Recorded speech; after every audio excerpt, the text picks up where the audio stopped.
อถวายความเคารพแสดงความนับถือพระมหาเถระพระเถรานุเถระเจ้าคณะพระสังฆาธิการครูบาอาจารย์เจ้าที่เปิดวิทยุฟังอยู่ที่วัดที่ว่าเวลานี้เจริญปอนศรัทธาญาติโยมท่านสาธุชนคนดีผู้สนใจใฝ่ในธรรมทุกท่าน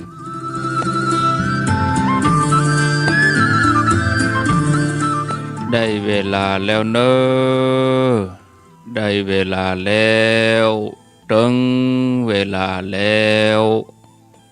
ได้เวลาสำหรับการรับฟังธรรมะอันเป็นสาระประโยชน์ทางด้านพระพุทธศาสนาน้ำธรรมคำสอนขององค์สมเด็จพระชินวรสัมมาสัมพุทธเจ้าได้มาปะมาพบมามาเล่าสู่บรรดาพ่อแม่พี่น้องพ่อออกไม่ออกศรัทธาท่านสาธุชนคนดีทั้งหลายแล้วไผที่ยังบ่ลุกก็ลุกมาได้แล้วเน้อตื่นมาได้แล้วลุกมาได้แล้วญาติโยมท่านทั้งหลาย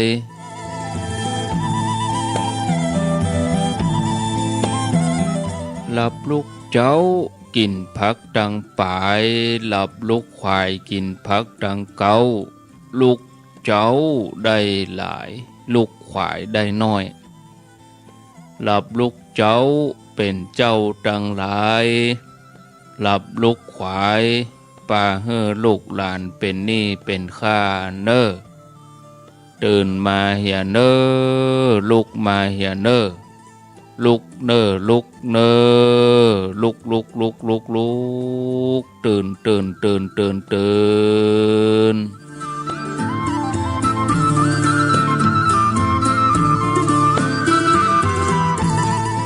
ตื่นได้แล้วลุกได้แล้วญาติโยมท่านทั้งหลายลุกเจ้าตื่นตัวเจ้าบัวกาบหันเยื่องนาพังพร้อมลุกควายบ่อตันหนตางกีดก้อมก้าตัวบ่อต้อมปุ่นอายจุงเก่งเข้าไว้อย่าไปหื้อขวายต่อหน้าสบายจำไว้เน้อเจ้าจำไว้เน้อเจ้า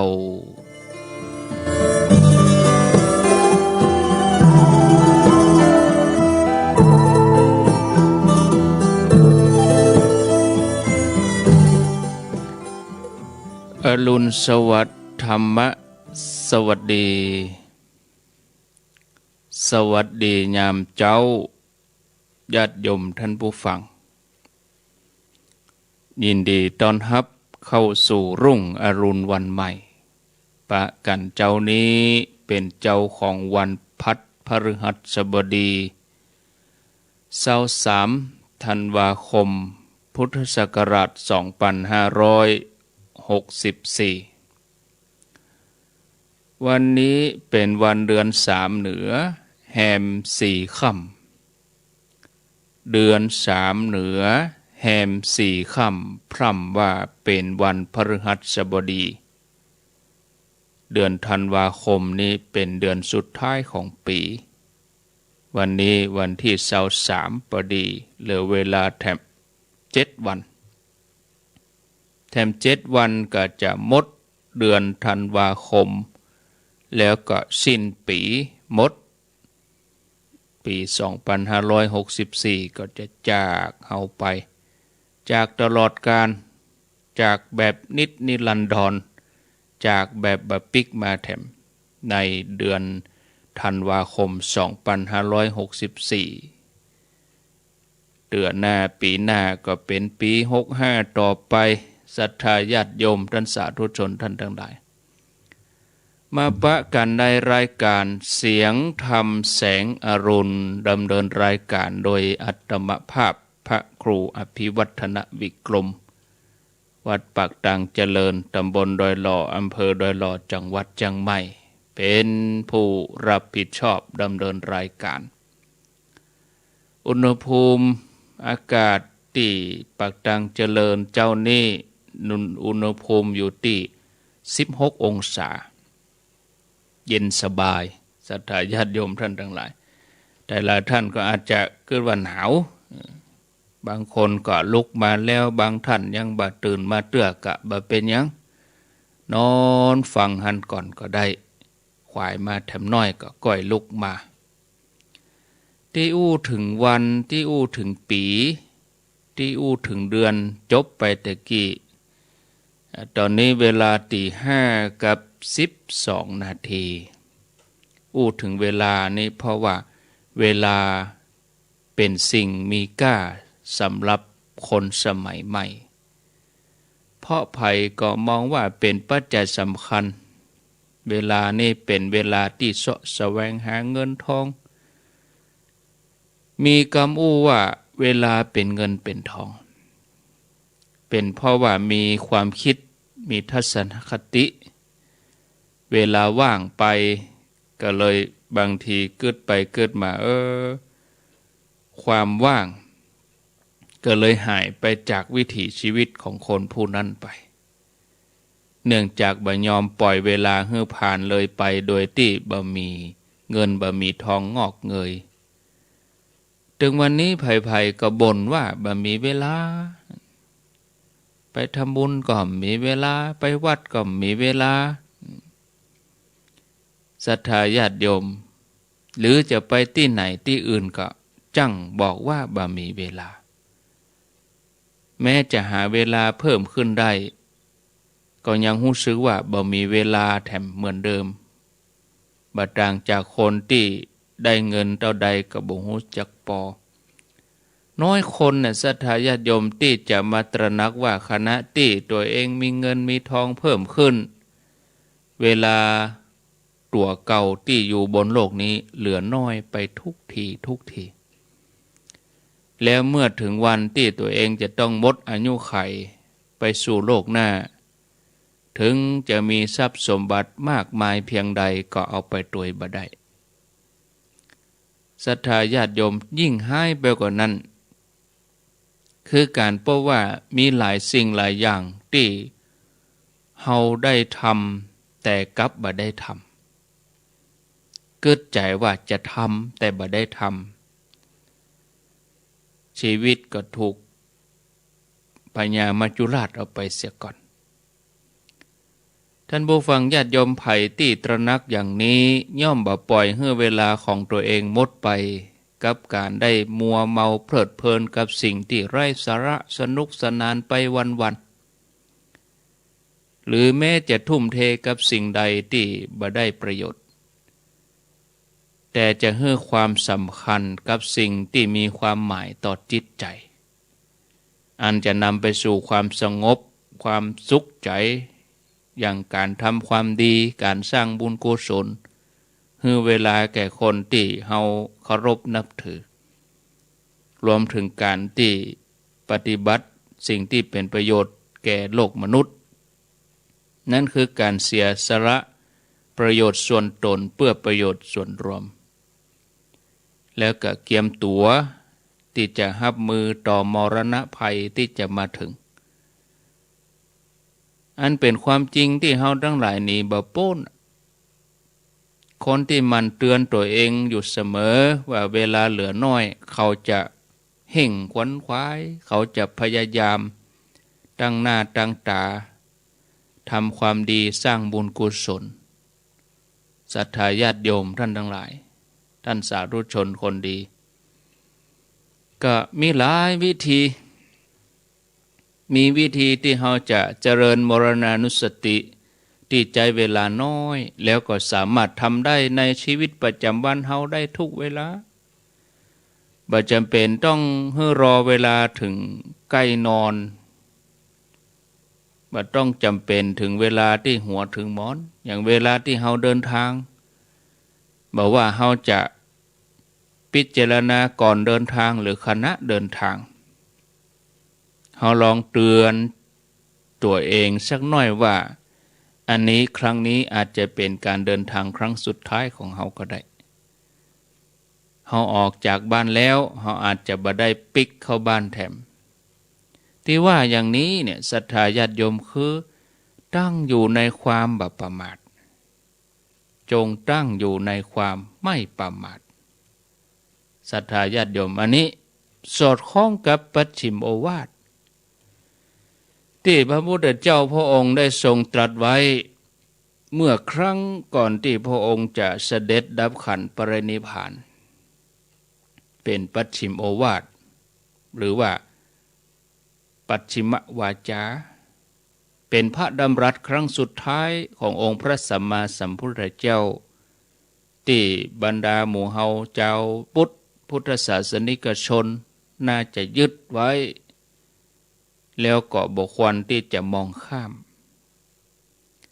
เมื่อองค์พระสัมมาสัมพุทธเจ้าพระองค์ใกล้จะปรินิพพานพระองค์ได้ตรัสปัจฉิมโอวาทหรือว่าปัจฉิมวาจาว่าวายธรรมาสังขาราอัปมาเทถะสัมปเทถะอัปมาเทนะสัมปเทถะอันนี้คือปัจฉิมโอวาทที่เจ้าพุทธควรจะถือเป็นข้อปฏิบัติสำคัญก็สอดคล้องกับการปฏิบัติตามหลักไตรลักษณ์คืออนิจจังทุกขังอนัตตาศรัทธาญาติโยมท่านสาธุชนก็จะขอแยกมาเป็น2หัวข้อ2ตอนที่1วยธรรมาสังขาราสังขารทั้งหลายมีความเสื่อมไปเป็นธรรมดาอันนี้ก็เข้ากฎไตรลักษณ์ในข้ออนิจจังในข้อนี้สอนว่าสิ่งทั้งหลายมีความเสื่อมไปเป็นธรรมดาถ้าเราเอาเก้าอี้อาจจะสบายอาจจะโปร่งได้ว่ามันเป็นธรรมดาอย่างนี้รู้มันเป็นธรรมดาเขาก็พิจารณาว่ามันเป็นธรรมดาก็ทำให้เขามีความสุขแต่พระพุทธองค์ยังทรงตรัสไว้ในตอนที่2ต่อไปแถมว่าเมื่อเขาคิดว่ามันเป็นธรรมดาแล้วเนี่ยตัวแห่งข้อหนึ่งต่อได้คืออัปมาเทนะสัมปเทถะจงยังความไม่ประมาทให้ถึงพร้อมอันนี้สำคัญหมายความว่าให้ขใจเห่งทำขวัญขวายแข่งกับสังขารที่เฮาเสื่อมโทรมสุดไป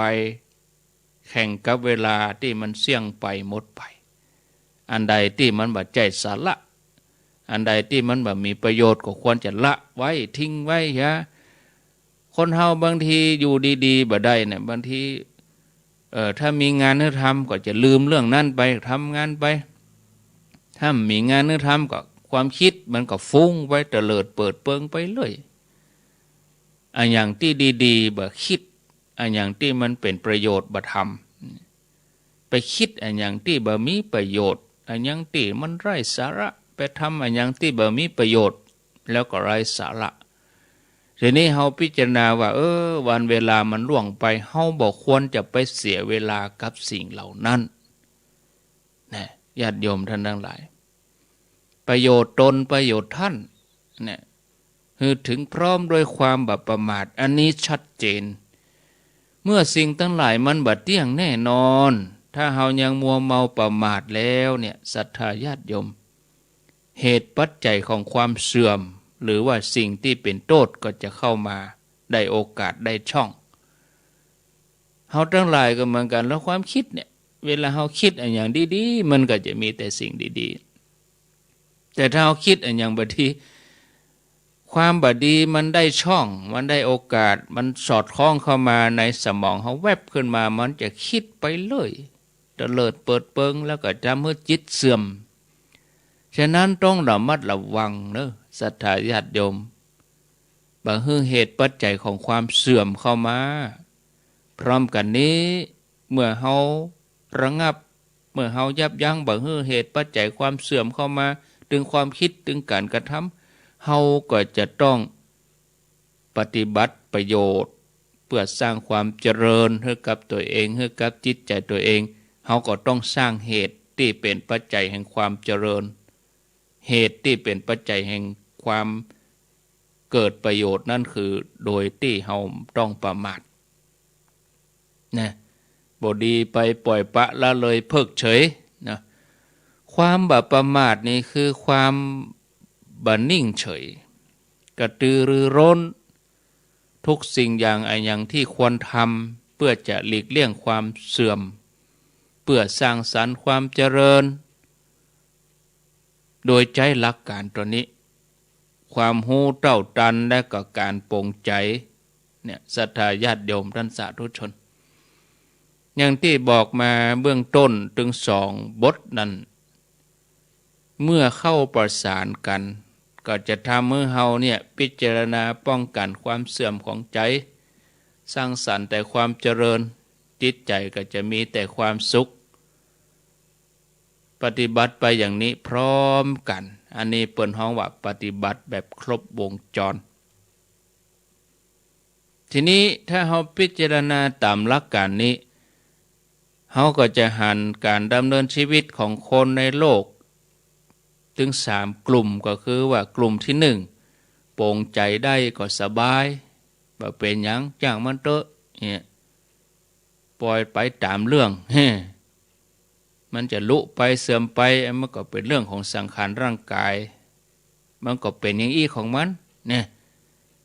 อันนี้เฮาก็มีความสุขแต่ถ้าเฮาบ่ยอมหรอบางทีก็บางคนบางท่านก็เกลียดตัวเองโคตรให้ตัวเองอย่างนี้ก็มีแถมกลุ่ม1ก็คือเมื่อถูกภัยอันตรายถูกความกลัวมาบีบคั้นกลัวที่จะจากลูกจากหลานกลัวที่จะจากทรัพย์สมบัติทั้งหลายกลัวไปสะปะอันนี้ก็มีแต่ความทุกข์หาความสุขบ่ได้นะกลุ่มที่3ในทางพุทธศาสนานั้นเปิ้นให้ทำไปด้วยความสุขหรอคือปฏิบัติครบวงจรเพราะว่าเฮาได้รู้อนิจจังแล้วก็ปฏิบัติต่ออนิจจังได้อย่างถูกต้องรู้อนิจจังว่าธรรมดาสังขารเฮาเป็นอย่างอี้เฮาก็ต้องตั้งอยู่ในความบ่ประมาทนะเมื่อทำความคิดความหันให้ถูกต้องแล้วเฮาจะปฏิบัติอย่างใดเมื่อเฮาเข้าใจอนิจจังเข้าใจแล้วปฏิบัติได้ก็บ่ใช่เข้าใจอย่างเดียวอย่างเฮาทั้งหลายเฮาฟังธรรมะฟังกันมาตลอดฟังกันเจ้าเย็นเจ้าสายบ่ายค่ำเฮาฟังแล้วเฮาปฏิบัติได้ก็บางทีอันอย่างมากกระทบแล้วเฮากระเทือนก็บางคนอันยังบ่ฮู้อันยังบ่ฮู้เล็กๆน้อยๆมันเป็นกรรมแม่กาในกาดมันมีสปะก็เอามาคิดเอามาเป็นปัญหาเอามาสร้างความแตกแยกเอามาสร้างความบ่สบายใจในที่สุดตัวเองก็ได้รับความทุกข์ชัดเจนเลยอันเนี้ยคือบ่ได้ปฏิบัติเนี่ยศรัทธาญาติโยมท่านทั้งหลายไปคิดอันยังไปเลยเตลิดเปิดเปิงนะ ท่านผู้ฟังญาติโยมอันนี้ควรจะปรงกว่าปรงอนิจจังนี่คือนักที่สุดปรงอนิจจังพิจารณาอย่าปล่อยวันเวลาให้ล่วงเลยไปเตือนตัวเองสักหน่อยอย่างที่ว่าน่ะเฮาอาจจะตื่นมาครั้งสุดท้ายเฮาอาจจะเดินทางครั้งสุดท้ายอย่างที่ยังบ่ได้จัดการเรื่องคุณงามความดีก็เข้าใจเห่งทำเนี่ยแล้วก็บางทีเนี่ยศรัทธาญาติโยมนะถ้าเฮาพิจารณาไปเนี่ยโอ้ตัวนี้ก็เป็นแห่งวิธีหนึ่งเมื่อเฮาพิจารณาว่าอันนี้อาจจะเป็นการได้ทำครั้งสุดท้ายนะแล้วก็พิจารณาว่าเฮาบ่ควรประมาทเนี่ยจะได้ใจเฮาถึงสงบเฮาบ่ตื่นตระหนกตกใจพร้อมที่จะจากโลกนี้ไปอย่างไร้กังวลสามารถวางทุกอย่างได้ในนาทีสุดท้ายอันนี้เป็นเรื่องสำคัญเพราะหากว่าถ้าเฮายังเมาห่วงเมากังวลนึกถึงนั่นถึงนี่นึกถึงลูกถึงหลานนึกถึงคนฮักนึกถึงทรัพย์สินสริงคารแต่ถ้าเฮาจากไปตอนนั้นเฮาจะไปแบบสุขหรือว่าไปแบบทุกข์ศรัทธาญาติโยมการไปขณะที่จิตยังมีความห่วงหาอะไร มีความวิตกกังวลย่อมเป็นการไปบดีถ้าไปในสภาพที่จิตยังห่วงกังวลหวาดกลัวหรือว่าตื่นตระหนกย่อมไปสู่ทุกขติเป็นที่หวังได้นั่นคืออกุศลพุทธศาสนิกชนทั้งหลายญาติโยมที่ฟังก็ควรจะเข้าใจเรื่องอสัญญกรรมคือกรรมใกล้ตายบางท่านฟังมาตลอดก็ย่อมรู้ดีว่าในยามเมื่อจะสิ้นลมนั้นการระลึกถึงสิ่งที่เป็นกุศลเป็นเรื่องสำคัญเพราะจะทำให้เราไปสู่สุคติแต่การระลึกสิ่งที่เป็นกุศลนั้นระลึกอย่างใดถ้าเรายังบ่ฝึกตั้งแต่บัดเดี๋ยวนี้เหมือนนักมวยจะขึ้นบนเวทีก็ต้องซ้อมบ่อยๆเก็บตัวกันเป็นปีนักกีฬานักเรียนจะสอบไปเรียนต่อจะสอบเข้ามหาลัยก็ต้องเตรียมตัวอ่านหนังสือทบทวนตำรับตำราเนี่ยซ้อมบ่อยๆเนี่ยที่ว่าซ้อมในที่นี้คือซ้อมติดใจเนี่ยไม่ใช่ไปซ้อมลดจนไม่ได้ไปซ้อมว่าตัวเองต้องหกล้มอะไรอย่างนะซ้อมติดใจซ้อมว่าถ้าเหตุการณ์อย่างนี้เกิดขึ้นกับเฮาจริงๆเฮาจะทำอย่างไรอันนี้เป็นการเจริญมรณานุสติทำได้ทุกวันวันละหลายๆครั้งเนี่ยเพราะประเด็นนี้เฮาทั้งหลายก็เดินทางกันบ่อยเวลาเฮาไปหงยุกหงยาเฮาไปโรงพยาบาลเฮาไปเยี่ยมผู้ป่วยไปหันผู้ป่วยนอนติดเตียงญาติของเฮาก็ดีบ่ใช่ญาติของเฮาก็ดีโอ้เตียงหงยาปบปเนี่ยนอนกันเรียงรายคือเฮาพิจารณาว่าถ้าเฮาตกอยู่ในสภาพเดียวกันกับผู้ที่นอนป่วยอยู่บนเตียงที่อยู่ตรงหน้าเฮาจะวางใจของเฮาได้อย่างไรถามใจตัวเก้าเพราะว่าเฮาพร้อมก็ พร้อมที่จะอยู่ในสภาพอย่างนั้นก็ถ้าว่าเฮาจะต้องนอนอยู่ห้องแบบเขานอนอยู่โรงยาบ่ใช่เป็นวันๆนะแต่เป็นอาทิตย์หรือว่าเป็นเกิงเดือนหรือเป็นเดือนที่เฮาจะต้องปะกับทุกขเวทนาแห่งกะเฮาพร้อมก็ส่วนใหญ่บ่เคยคิดเรื่องนี้ทั้งที่เฮาทุกคนหนีความเจ็บไข้ไปบ่ได้มีในบทสวดหรอเฮาหนีความเจ็บไข้ไปบ่ได้นะศรัทธาญาติโยมสักวันหนึ่งโรคหายก็จะต้องปาเฮาไปโรงยานะบ่โรคประจำตัวก็โรคชรานะฉะนั้นเฮาควรจะเตรียมเพราะว่าเฮาชราเฮาแก่เฒ่าไปทุกวันเตรียมรับมือกับสถานการณ์นั้นโดยที่เฮาเอาโอกาสที่เฮาไปเยี่ยมผู้ป่วยนั้นมาเป็นครูผู้ป่วยบางคนนี่กระสับกระส่ายทุรนทุรายบางคนอาละวาดเพราะความเจ็บปวดเพราะบางคนมีความกังวลหลายๆอย่างแต่ผู้ป่วยบางคนก็ยังสงบได้ทั้งที่เป็นโรคหายในขั้นสุดท้ายก็มีท่านทั้งหลายบอกว่าเฮาพิจารณาจะได้เขาจะอยู่ในสภาพอย่างใดก็ตามเขาเป็นครูของเฮาได้ทั้งนั้นผู้ป่วยที่ทุรนทุรายก็เป็นครูสอนเฮาว่าที่เขาเป็นอย่างนั้นเพราะเขามีสิ่งที่ค้างคาใจอยู่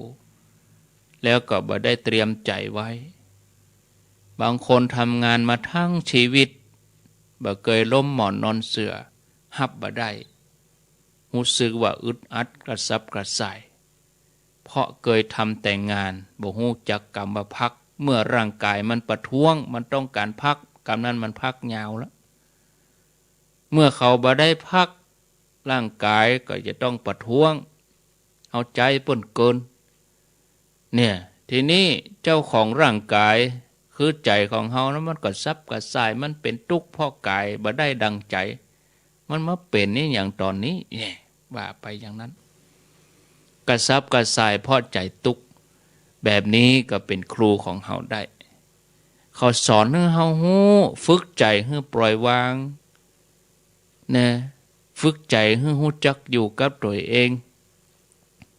คนส่วนใหญ่บ่ฮู้จักอยู่กับตัวเองไป อยู่กับคนอื่นเอาความรู้สึกไปติดกับกำอู้คนอื่นเอาความรู้สึกไปอยู่กับจินตนาการคนอื่นตัวเองมาเก็บมาคิดกับฟุ้งซ่านบางทีก็หนีไปอยู่กับความสนุกสนานชั่วคราวบอกกองตัวเองต้องมานอนชมอยู่ห้องยาคนเดียวก็เลยเป็นทุกข์เคยมีเจ้าหมู่เคยได้กินได้เอวผู้ป่วยบางคนนอนอย่างสงบแม้ว่ามีทุกขเวทนามาบีบคั้นหรือว่าโรคหายที่รักษาบ่ได้แต่เขาก็บ่มีการวิตกกังวลบ่มีการกระซับกระส่ายเพราะว่าเขาทำใจยอมรับความจริงคนป่วยประเภทนี้ก็เป็นครูของเขาได้เหมือนกันคนป่วยแบบนี้แล้วเนี่ยเขาก็ถามตัวเองว่าเขาทำได้อย่างไรเขาก็จะเรียนรู้กับเขาถ้าเราไปเยี่ยมเขาด้วยการวางใจแบบนี้ความเจ็บป่วยของเราก็จะเป็นเครื่องกระตุ้นเตือนสติเตือนใจของเราเพื่อเราหันความสำคัญของการบำเพ็ญตนปฏิบัติฝึกจิตเพื่อจะพร้อมรับมือกับความเจ็บป่วยที่จะเกิดขึ้นกับเราในวันข้างหน้าถึงวันนี้ศรัทธาญาติโยมหลายท่านไปร่วมงานขาวดำงานศพอีกเนาะญาติก็ดีบัจจัยญาติก็ดีก็คงจะได้ไปกันเกือบทุกคนนะบางทีเดือนหนึ่งไป2-3 งานบางทีก็2-3 เดือนไปครั้งหนึ่งอย่างนี้ก็มีเวลาเราไปงานศพก็เหมือนเดียวกันเบเดนี้เอาไปเอามางานศพกลายเป็นงานจัดใหญ่การเป็นกัดสังสรรค์ในหมู่เปื้อนฝูงคนหู้จักไปเห็นแล้วสังเกตได้เหมือนกันโควิดนี่ก็ดีเหมือนกันนะมาแก้สถานการณ์นะถ้าเป็นว่าบ่มีโควิดนี่โหศรัทธาญาติโยมงานศพนี่เปลี่ยนเลยเอาไปเอามาเรื่องเอาการบันเทิงรื่นเริงเข้ามาเนี่ยศพบ่เป็นศพแล้วกันนั้นมันจะเละเทะไปตะใดบ่ฮู้แต่โควิดนี่ก็ดีเหมือนกันถ้าเมื่อเฮามีสติว่าโอ้มันบ่ใจอย่างเปิ้นลูกนี่แน่ท่านผู้ฟังบางทีเฮาไปเพื่อหยังนะถ้าเฮาไปเพื่อความเพลิดเพลินเพื่อสังสรรค์ในหมู่เพื่อนฝูงคนฮู้จักผิดเป้าผิดประเด็นถ้าเมื่อเฮาเสียโอกาสที่เฮาจะได้เจริญปัญญาที่เฮาจะได้สติจากงานศพที่จริงเมื่อเฮาไปงานศพนี่เฮาควรมีเวลาพิจารณาว่าผู้ที่อยู่ในร่องผู้ที่นอนในโรงที่อยู่ในปราสาทงามๆเนี่ยประดับไฟแล้วก็เปิ้นก็มีเฮมีพระมาสวดมาเทศน์คนมาร่วมคนมาวางดอกไม้จันทร์คนมาเอาธูปมาปักคนที่อยู่ในร่องที่มีหูปตรงหน้าครั้งหนึ่งเคยมีชีวิตอยู่เหมือนกับเขานี่แหละขอโทษนะญาติโยม ถ้าเขาพิจารณาไปกว่านั้นแถมเขาก็จะเกิดว่าสักวันหนึ่งเขาก็จะต้องเหมือนเขานะมันก็ต้องเป็นอย่างนั้นแน่นอนเขาจะต้องเหมือนเขาวันนี้เขามางานเปิ่นวันอื่นคนอื่นๆก็ต้องมางานเขาเหมือนเดียวกันนี่เนี่ยเขาคือครูที่สอนให้เราระลึกถึงความบัดเดี่ยงของชีวิตความบัดแน่นอนของสังขารเขาคือผู้ที่เตือนเราว่าสักวันหนึ่งเราเองจะต้องจากโลกนี้ไปทุกสิ่งที่เราฮักไปทุกสิ่งที่เราผูกพันไปทีนี้ท่านทั้งหลายก็จะต้องตั้งคำถามตัวเองแถมไม่ตั้งคำถามตัวเองต่อไปแถมว่าตัวเก่าเราเองเราพร้อมหรือยังเนี่ยนอกจากนี้เราอาจจะเอาชีวิตของผู้ที่อยู่ตรงหน้านอนในร่องนั่นแหละมาเป็นบทเรียนสำหรับเราบางคนก็ไปอย่างสงบเพราะหูจักปล่อยวางบางคนไปอย่างบ่สงบเพราะบ่ยอมรับพยายามยื้อชีวิตทุกวิถีทางบอกว่าจะไปแบบไหนเขาก็เป็นครูของเราทั้งนั้นว่าอันยังควรทำอันยังบ่ควรทำในขณะที่มีลมหายใจอยู่เวลาเราได้ฟังข่าวได้ดูข่าวมีอุบัติเหตุวินาศภัยอันอย่างต่างๆหนังสือพิมพ์การนักข่าวทีวีโทรทัศน์ วิทยุอันอย่างเปิ้นตึงเอามาออก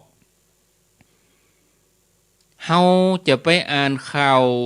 จะไปดูข่าวด้วยความอยากหู้อยากหันบางทีรถจนพ่อมมุงไปพอเพราะใครหันบางคนก็ไปด้วยหลายจุดประสงค์ไปดูเลขทะเบียนรถพ่องยังพ่องอันนี้คือไปพอเพื่อความอยากหู้อยากหันว่าเกิดอันยังเคลื่อนตีนไหนยังได้นี่ทีนี้เราลองปีนความคิดของเราลองพิจารณาดูว่าถ้าหากว่ามันเกิดขึ้นกับตัวเราหรือว่าคนที่เราฮักคนในครอบครัวเราจะทำอย่างไรเราเคยนึกหรือว่าเราเคยเผื่อใจไว้พ่องก่อว่าวันใดวันหนึ่งอาจจะเกิดขึ้นกับตัวเราเองหรือว่าคนฮักก็ได้คนใกล้ชิดเราก็ได้การนึกอย่างนี้ท่านผู้ฟังในทำนองนี้บางทีอาจจะดูน่ากลัวแต่ก็มีข้อดีเนอะก็คือเตือนใจของเราให้เราทำความดีกับคนใกล้ตัวเราให้นักเนี่ย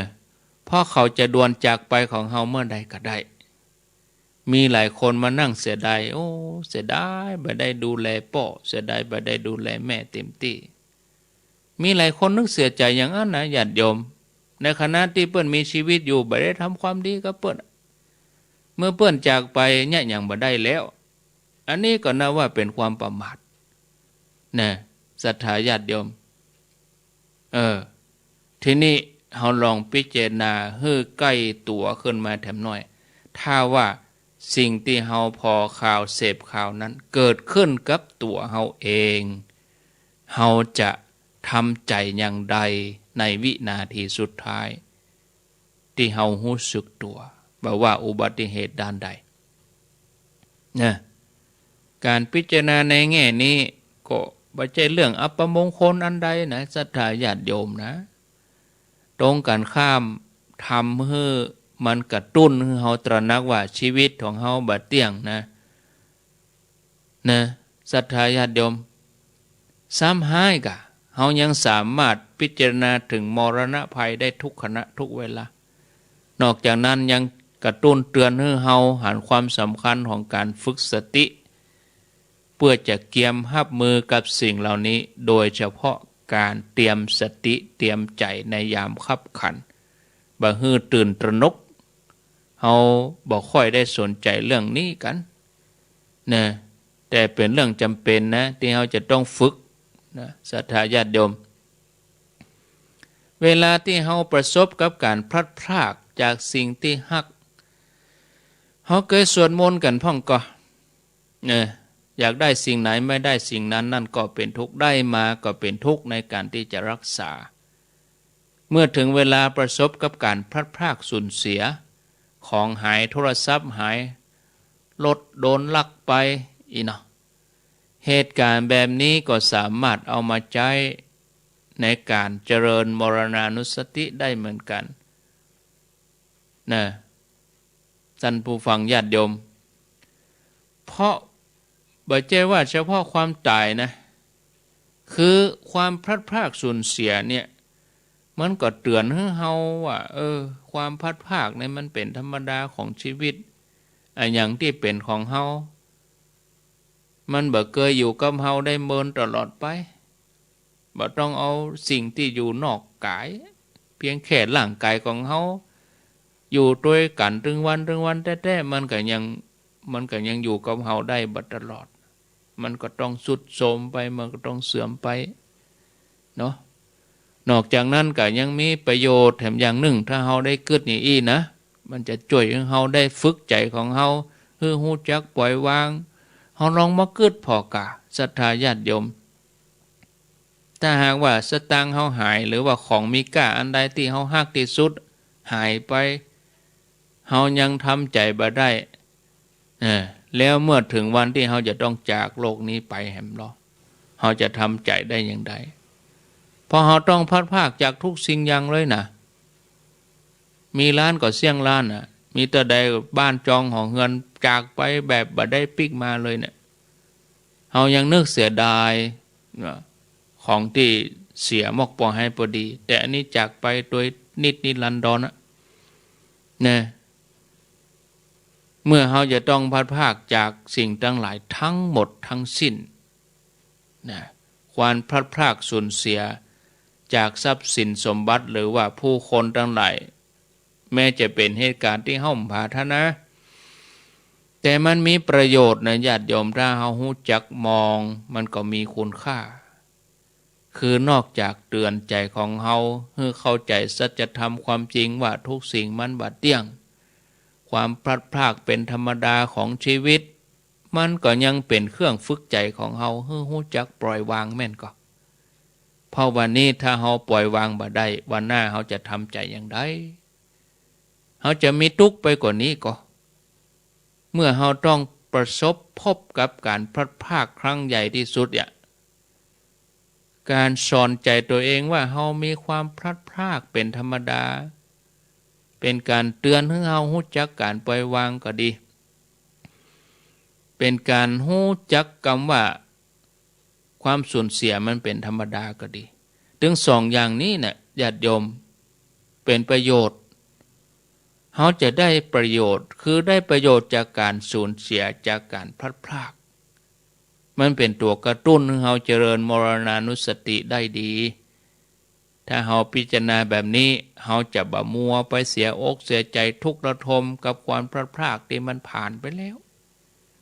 ขณะเดียวกันมันก็เป็นตัวทดสอบที่ดีที่สุดว่าเราจะรับมืออย่างใดในวันข้างหน้าเมื่อเขาหันประโยชน์อย่างนี้แล้วญาติโยมเวลาอันยังหายอันยังเสียไปก็อย่าเสียใจหรือเป็นทุกข์เกินไปให้ตั้งสติแล้วก็ถือว่าเหตุการณ์เหล่านี้เป็นครูของเขาที่จะสอนใจของเขาฝึกใจของเขาถ้าเขาทำใจได้อย่างนี้ญาติโยมทั้งหลายฮ้องว่าเปลี่ยนวิกฤตเป็นโอกาสเปลี่ยนหายกลายเป็นดีถึงโมถึงมวลนี้ศรัทธาญาติโยมเป็นการเจริญมรณานุสติที่เราทั้งหลายน่าจะทำได้ในชีวิตประจำวันแล้วก็ควรทำทุกวันด้วยที่จริงนี่องค์พระสัมมาสัมพุทธเจ้าพุทธองค์เปิ่นตรัสถึงขั้นการเจริญมรณานุสติเป็นสิ่งที่จะต้องทำทุกลมหายใจเลยทีเดียวอะเมื่อตอนที่พระองค์ตรัสถามพุทธสาวกว่าเจริญมรณานุสติกันอย่างใดรูปแรกก็ตอบว่าตัวเองนี่ระลึกอยู่เสมอว่าอาจจะมีชีวิตอยู่อีกเพียง1 วันและ1 คืนต่ออันตนที่2ตนที่3ก็ตอบไล่เลียงกันไปว่าระลึกอยู่เสมอว่าอาจจะมีชีวิตอยู่เพียง1 วันนะแถมตนที่4รูปที่5ก็ตอบว่าก็ระลึกอยู่เสมอว่าอาจจะมีชีวิตอยู่เพียงแค่ฉันอาหารมื้อหนึ่งหรือว่ากินอาหารไปได้เข้ากำเดียวก็ได้ก็ตายแถมตนก็นึกอยู่เสมอว่าอาจมีชีวิตอยู่เพียงเกี้ยวเข้ากลืนลงคอแถมตนก็ระลึกอยู่เสมอว่าอาจจะมีชีวิตอยู่เพียงแค่อ้าปากกินข้าวรูปสุดท้ายก็ระลึกอยู่เสมอว่าอาจจะมีชีวิตอยู่เพียงชั่วขณะการหายใจเข้าหายใจออกต่ออันพระองค์ทรงตรัสถามภิกษุถึง5-6 รูปพระองค์ก็ยังว่าเธอเขายังประมาทอยู่เนอะนะคนที่บ่ประมาทนั่นคือ2 รูปสุดท้ายคืออย่างใดอาจมีชีวิตอยู่เพียงแค่ฉันเข้าได้กำเดียวหรือแค่หายใจเข้าออกตอนนั้นอันนี้มรณานุสติทุกลมหายใจเนาะญาติโยมสรุปแล้วนี่ประโยชน์ของการเจริญมรณานุสติมีอยู่3 ประการประการที่1การเจริญมรณานุสติทำให้เฮาขวนขวายในสิ่งที่เฮาชอบพัดวันประกันพุ่งสุบพุกสุบเดี๋ยวก่อนบัดทำเถอะรอแหมหน่อยกันรอเท่าแหมหน่อยก่อนก้อยมาฟังธรรมรอเท่าแหมหน่อยก้อยไปวัดเขาจะไปรอให้เขาหามเขามาวัดกันเขายังแบบไปคนเดียวแล้วเขาจะไปรอให้ไปนิมนต์พระเจ้าไปหาบ้านไปขอฟังธรรมเนี่ยทำไมบัดฟังตั้งแต่บัดเดี๋ยวนี้ไป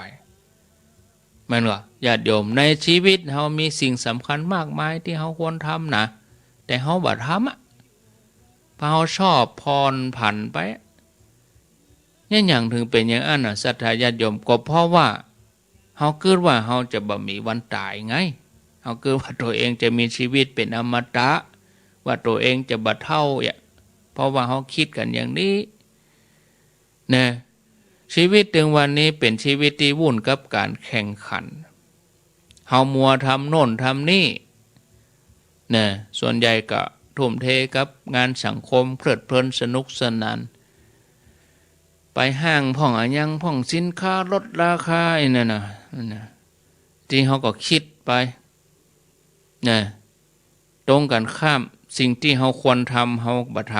ำการฝึกปฏิบัติธรรมฝึกใจการให้เวลากับครอบครัวดูแลพ่อแม่เขาก็ผ่อนผันไปเนี่ยเขาจะทำเมื่อใดก็ได้เขาเกิดหนีมันได้ก็ได้เพราะว่าเขาเกิดว่ายังมีเวลาอยู่เนาะอันนั้นคือความประมาทแต่เขานึกถึงมรณะภัยเขาพิจารณาว่ามันมีอยู่เสมอล้อว่าจะเกิดขึ้นกับเขาหรือว่าคนฮักของเขาเมื่อใดก็ได้เขาก็จะบ่ปล่อยให้เวลามันผ่านเลยไปหรือว่าพัดผ่อนว่าเรื่องอย่างนี้เอาไว้เมื่อลูนการไปวัดการปฏิบัติการทำบุญเนี่ยทำเมื่อใดก็ได้เอาไว้เมื่อลูนเนี่ย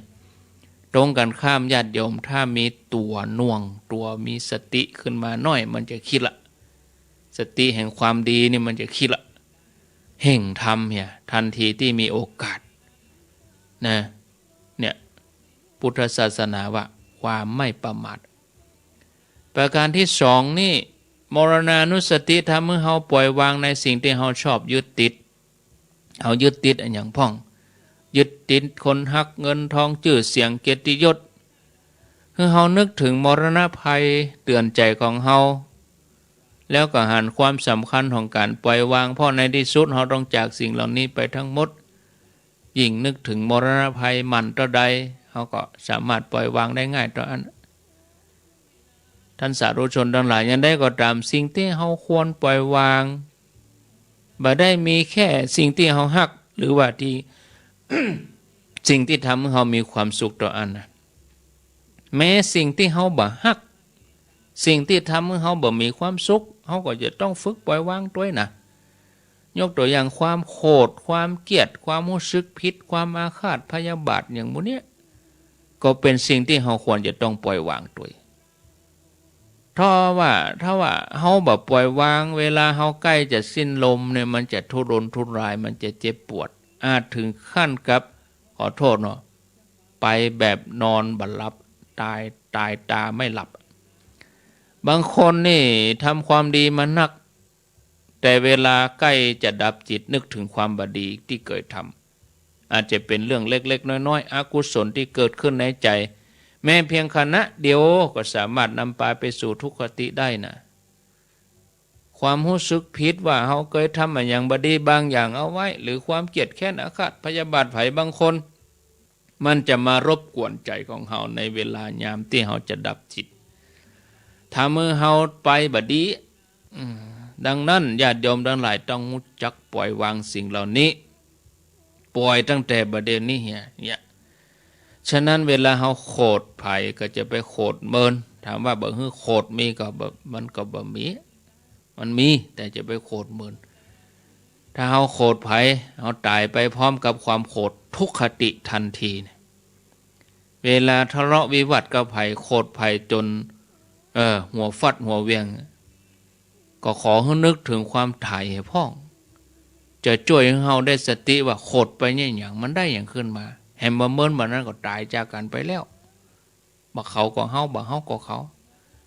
นะบางคนนี่เล่าว่าบักกองนึกถึงความตายก็คือว่าเรื่องที่ทะเลาะวิวาทกันมันเป็นเพียงเรื่องเล็กน้อยนะกระจุมกระจิมคนเฮาเวลามีความทุกข์อันอย่างก็ตามลองนึกถึงความตายพ่องจะรู้สึกเลยว่ากำลังทุกข์อยู่กับเรื่องเล็กน้อยตอนนั้นเมื่อเทียบกับความตายที่ตัวเองจะต้องจากโลกนี้ไปตลอดบอกกองเกิดอย่างนี้ความทุกข์เบาบางลงเลย ตัวมรณะภัยนี่นะเตือนให้เราปล่อยวางทุกสิ่งบ่ว่าของฮักบ่ว่าคนฮักรวมถึงทุกสิ่งอย่างที่ติดคาใจประการที่3สุดท้ายตัวมรณะภัยนี่เตือนให้เราหันคุณค่าสิ่งที่เรามีอยู่ในปัจจุบันเราบ่ล่ำหันคุณค่าของวันนี้หรือวันพรุ่งนี้เนาะเพราะเราเกิดว่ายังจะมีเวลาเหลืออยู่แห่งหลายปีแต่ถ้าเรารู้ว่าเราจะต้องจากโลกนี้ไปแห่งบักกี่ชั่วโมงตั้งหน้าแห่งบักกี่วันแต่ละนาทีที่เรามีชีวิตอยู่นี่จะกลายเป็นสิ่งที่มีค่าทันทีเราจะบ่ปล่อยให้เวลาล่วงเลยไปโดยเปล่าประโยชน์ไร้สาระคนที่เป็นโรคร้ายแรงรู้ว่ามีเวลาอยู่ในโลกนี้แถมบักกี่ปีกี่เดือนก็จะรู้สึกเลยว่าเวลาแต่ละวันมีความหมายอย่างที่สุดถึงแม้เฮาบ่มีโรคภัยไข้เจ็บอย่างก็ตามแต่เฮามีความชราเฮามีความแก่ทำนองเดียวกันถ้าเฮาเตือนตัวเองว่าลูกหลานคนฮักพ่อแม่ของเฮาก็อาจจะจากเฮาไปได้ทุกขณะทุกเวลาเฮาจะรู้สึกเลยว่าการที่เขายังมีชีวิตอยู่กับเฮาก็ถือว่าเป็นสิ่งที่มีค่าแต่ละวันแต่ละชั่วโมงเขายังอยู่กับเฮามีความหมายสำหรับเฮาจะบ่ปล่อยให้มันผ่านไปโดยเปล่าประโยชน์เฮาจะให้เวลากับเขาเฮาจะทำดีกับเขาบ่กระด้างบ่หมางเมินขณะเดียวกันเฮาจะรู้สึกว่าการที่เขายังมีชีวิตอยู่ก็มีความสุขแล้วบ่ต้องการที่จะมีชื่อเสียงโด่งดังบ่ต้องมีเงินทองอย่างมากมายพอจับจ่ายใจสอยบ่ต้องมีบริวารมากมายมีคนห้อมหน้าห้อมหลังเพียงแต่เขาก็ยังมีชีวิตสุขภาพร่างกายก็เป็นสิ่งสำคัญนะศรัทธาญาติโยมถ้าเขาว่าสักวันหนึ่งเขาต้องแก่เขาต้องเจ็บหรือว่าเขาต้องป่วยนอนอยู่ติดเตียงเขาจะรู้สึกเลยว่าการมีสุขภาพแข็งแรงนี้เป็นสิ่งที่มีค่าเขาจะบัดใจร่างกายให้สิ้นเปลืองไปโดยไร้สาระเขาจะเอาร่างกายสังขารตัวนี้ไปทำให้เกิดประโยชน์เต็มที่สร้างความดีงามให้เกิดแก่สังคมให้แก่โลกขณะเดียวกันเขาก็พิจารณาแห่งกรรมว่าการที่เขายังเดินไปเดินมาไปไหนมาไหนได้เขาบาดเจ็บบ่ป่วยถือว่าเป็นโชคอันประเสริฐบ่เมินบ่นานเขาอาจจะบ่มีโอกาสได้ทำอันนี้ก็ได้ถ้าเขามันเจริญมรณานุสติอย่างนี้เขาจะมีความสุขเขาจะพบว่าเขามีของดีอยู่กับตัวรอบตัวเขาบ่ต้องแสวงหาดิ้นรนอะไรอย่างมันจะช่วยเขาใจชีวิตอย่างปลอดโปร่งโล่งเบาได้แท้ๆขณะเดียวกันก็ขอให้เขากระตุ้นจิตดวงหนึ่งให้เขามันทำความดีสร้างบุญกุศลนะตัวมรณะภัยนี่ก็จะช่วยเฮาเตือนเฮานะอยู่ในแบบที่ถูกต้องบ่ปล่อยเวลาให้เปล่าประโยชน์ดำเนินชีวิตไปในทางที่เสียหายญาติโยมท่านสาธุชนท่านทั้งหลายก็ขอนำมาฝากญาติโยมทั้งหลายไว้เพียงแต่อีกเนาะก็ตอนนี้เวลาตี 5:55 นาที31ธันวาแล้วก็1 มกรานี้31ธันวานี้